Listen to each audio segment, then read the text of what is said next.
Gue sebenarnya nggak suka emas. Bisa dibilang gue benci banget sama yang namanya emas. Tapi buat keperluan edukasi, gue rela bikin video ini.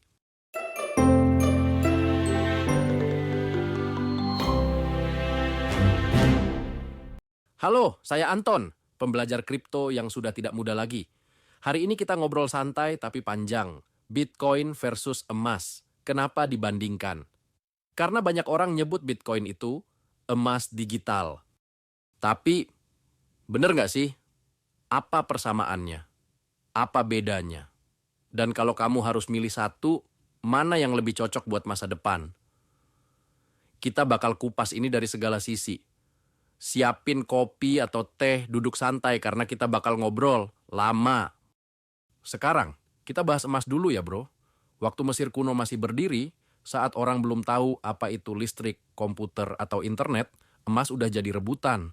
Para Firaun pakai emas buat mahkota, peti mati, bahkan dinding makam. Kenapa? Karena mereka percaya emas itu simbol keabadian. Lanjut ke zaman Kekaisaran Romawi, prajurit perang dibayar pakai koin emas. Dan koin ini bisa lo bawa ribuan kilometer dari Eropa ke Asia. Dan tetap dianggap berharga dimanapun lo mampir. Terus ke Tiongkok kuno. Di sana emas juga dianggap sebagai simbol kekayaan dan kehormatan. Bahkan sampai ada pepatah yang bilang, lebih baik kehilangan ladang daripada kehilangan emas. Bagaimana dengan emas di zaman kerajaan Nusantara? Bayangin lo hidup 800 tahun yang lalu, udara masih sejuk, hutan lebat, suara gamelan lembut terdengar dari kejauhan. Lo bukan siapa-siapa, cuman rakyat biasa. Tapi suatu hari, lo kebagian upah dari kerja rodi bangun candi. Dan tahu nggak lo dikasih apa? Bukan koin logam receh, bukan kertas bertuliskan angka, tapi serpihan emas. Emas adalah simbol kekuasaan dan keagungan dari kerajaan Majapahit, Sriwijaya, sampai Mataram kuno. Emas itu bukan cuma alat tukar, dia adalah simbol kejayaan. Di relief Candi Borobudur dan Prambanan, ada banyak adegan bangsawan pakai kalung dan gelang emas. Di kitab kuno, seperti Negara Kertagama, emas sering disebut sebagai bentuk penghormatan untuk raja, persembahan untuk dewa, atau mahar buat menikahi putri bangsawan. Bahkan ada kisah Raja Hayam Wuruk menerima upeti dalam bentuk emas batangan dari daerah jajahan. Bukan buat belanja, tapi buat menunjukkan kekuasaan. Emas juga dijadikan sebagai tabungan zaman dulu. Buat orang biasa, emas itu tabungan darurat. Kalau hasil panen bagus, sebagian ditukar ke emas, disimpan di kendi tanah liat, dikubur di halaman rumah, atau dititipkan ke saudagar kepercayaan. Kenapa? Karena emas nggak lapuk dimakan zaman, nggak bisa rusak kayak kain atau rempah. Gampang dijual kapan aja, kemana aja. Kalau tiba-tiba kampung diserang, rumah dibakar, sawah diambil, emas dikendi, itu bisa jadi penyelamat hidup buat pindah, dan mulai dari awal. Dalam kehidupan sosial, emas juga memegang peranan penting. Waktu pernikahan, keluarga mempelai pria memberi mas kawin berupa emas. Kalau lo makin kaya, lo tambahin koleksi cincin, anting, gelang, bukan buat gaya-gayaan aja, tapi supaya derajat sosial lo naik. Di pasar, harga beras bisa beda tergantung siapa yang beli. Kalau lo datang pakai cincin emas, pedagang lebih hormat. Kalau lo datang lusuh, bisa disangka tukang tipu. Jadi bro, dari dulu emas itu udah punya peran lebih dari sekadar benda berkilau.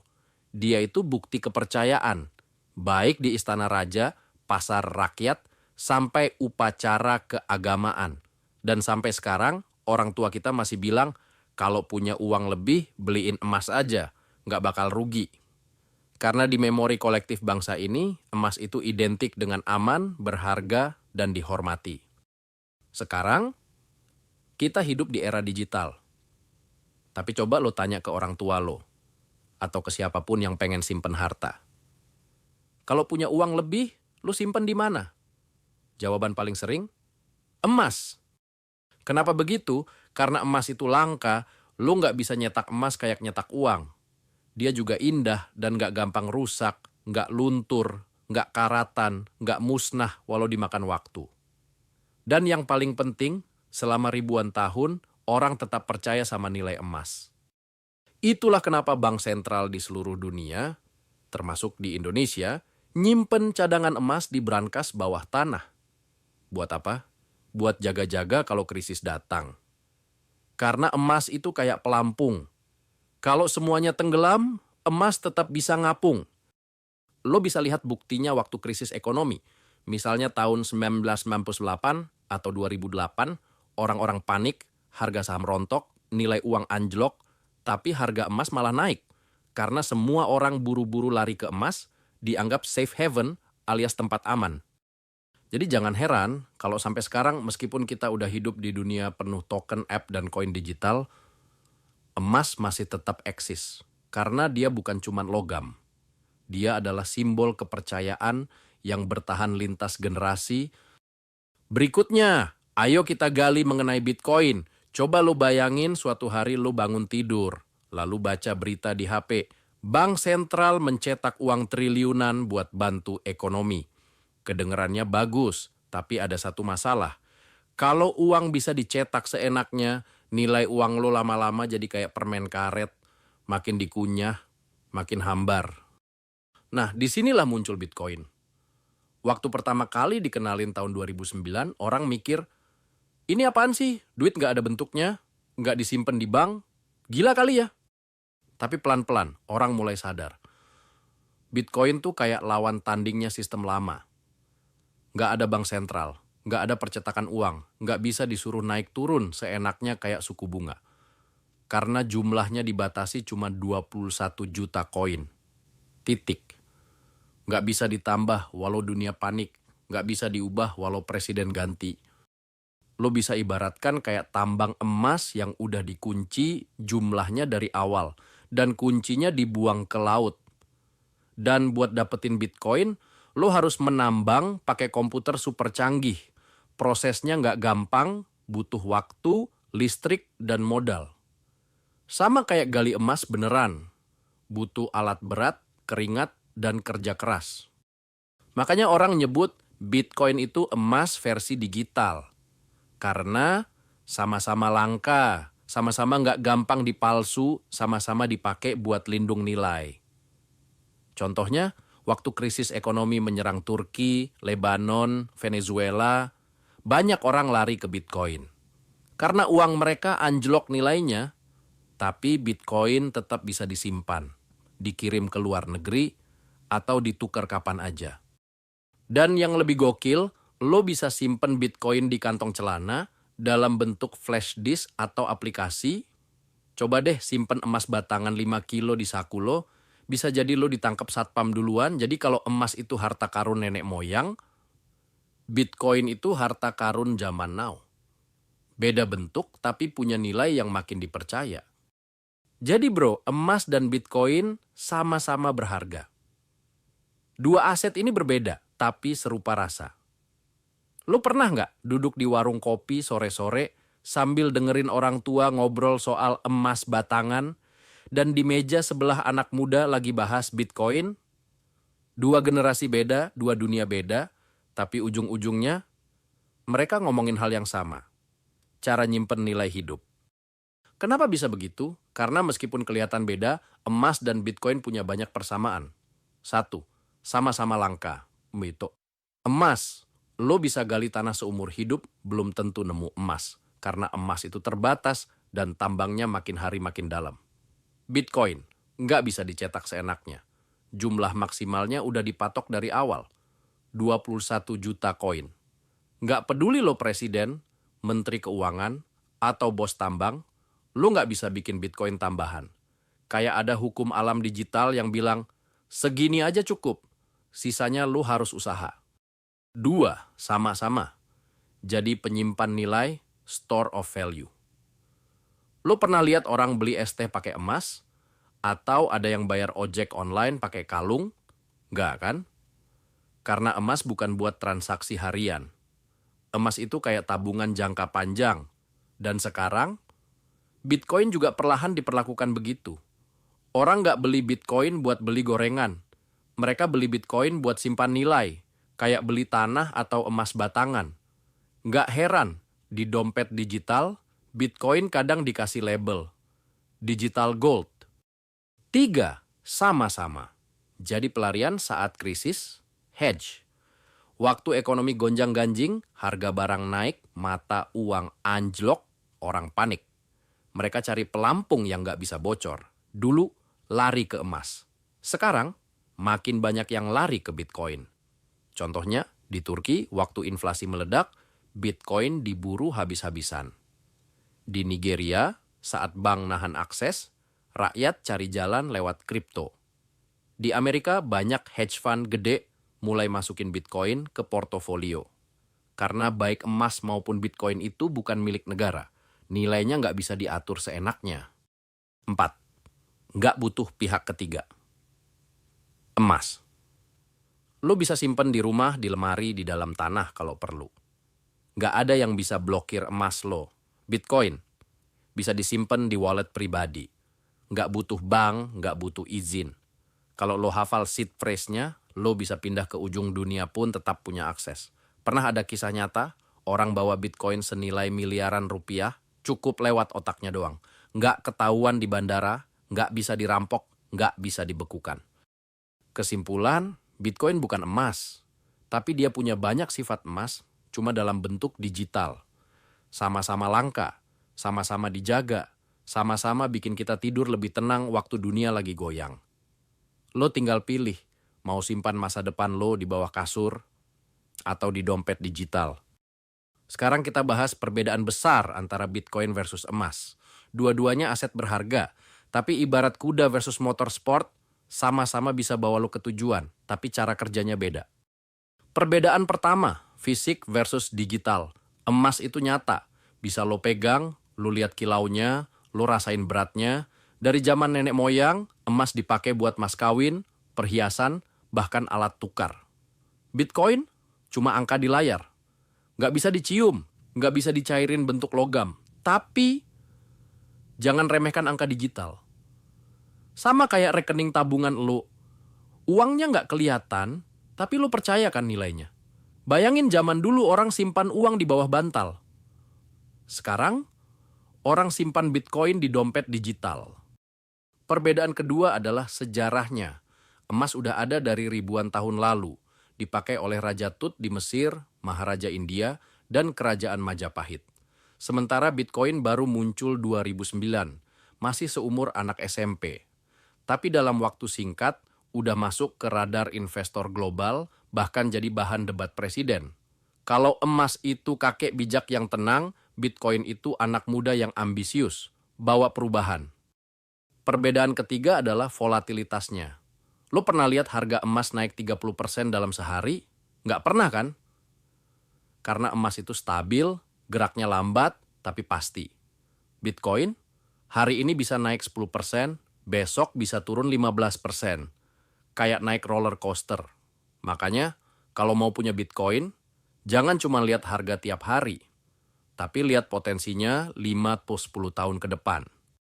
Perbedaan keempat adalah aksesibilitasnya. Beli emas ribet, harus ke toko, dicek kadar karat, disimpan di brankas, dikasih sertifikat. Beli Bitcoin, download aplikasi exchange, daftar, top up, klik beli. 5 menit kelar. Kirim Bitcoin juga semudah ngirim WhatsApp. Lo di Jakarta, temen lo di Kanada, kirim Bitcoin tinggal scan QR, selesai. Nggak perlu DHL dan nggak perlu bea cukai. Perbedaan kelima adalah fase pertumbuhannya. Emas udah matang, udah jadi aset mapan, kayak rumah tua kokoh, tapi nggak bisa tumbuh lagi. Bitcoin masih muda, volatil, iya, tapi justru karena masih anak muda, dia punya ruang tumbuh yang besar. Dulu satu Bitcoin cuma 10.000 rupiah. Sekarang, udah hampir 2 miliar rupiah. Nggak ada jaminan naik terus, tapi potensi pertumbuhannya belum habis. Jadi, emas maupun Bitcoin masing-masing punya kelebihan dan resiko juga. Yuk kita bahas satu-satu. Mulai dari emas. Kelebihan emas. 1. Stabil. Emas itu kayak mobil tua yang mesinnya halus.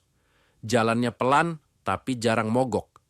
Harga emas jarang bikin kejutan, cocok buat orang yang nggak mau deg-degan. Gua nabung emas buat anak kuliah nanti, bro. Itu mindset banyak orang, karena emas dikenal stabil, nggak banyak drama. 2. Terbukti oleh sejarah. Dari zaman Fir'aun sampai zaman bokap lu kawin, emas selalu dianggap penyimpan kekayaan. Digunakan buat mas kawin, dijadikan mahkota raja, sampai jadi jaminan negara. Nggak heran bank sentral di seluruh dunia simpan emas di gudang rahasia. 3. Diterima global. Lo bawa emas kemanapun, dari Jakarta sampai Zurich, semua ngerti nilainya. Mau dijual gampang, mau digadai juga bisa. Tapi, emas juga punya kekurangan. 1. Susah disimpan. Lo nggak mungkin simpan 5 kilogram emas di laci rumah. Berat, berisiko, dan bikin was-was. Bro, semalam gue mimpi rumah gue dibobol maling, emas gue hilang. Ini ketakutan wajar pemilik emas fisik. 2. Susah dikirim. Lo mau kirim emas ke anak lo di luar negeri. Selamat datang di dunia asuransi, jasa ekspedisi, biaya kirim, dan stres. Nggak praktis buat zaman serba instan. 3. Biaya penyimpanan mahal. Kalau lo nitip di bank atau lembaga penyimpanan siap-siap bayar sewa brankas. Ujung-ujungnya, hasil investasi lo kepotong buat biaya. Bagaimana dengan Bitcoin? Kelebihan Bitcoin. 1. Mudah dikirim. Lo mau kirim ke siapapun di dunia, asal ada internet, tinggal scan QR, nggak kenal batas negara, nggak ada jam kerja, nggak nunggu hari Senin. Jam 2 pagi gue transfer Bitcoin ke temen gue di New York, masuk dalam 10 menit. Nggak bisa segampang ini kalau lo kirim emas, bro. 2. Transparan. Semua transaksi bisa dicek di blockchain. Nggak ada transaksi siluman atau uang yang hilang tiba-tiba. Lo bisa cek siapa kirim ke siapa, berapa jumlahnya, kapan waktunya. 3. Bisa dipecah kecil-kecil. Lo nggak harus beli 1 BTC yang harganya hampir 2 miliar.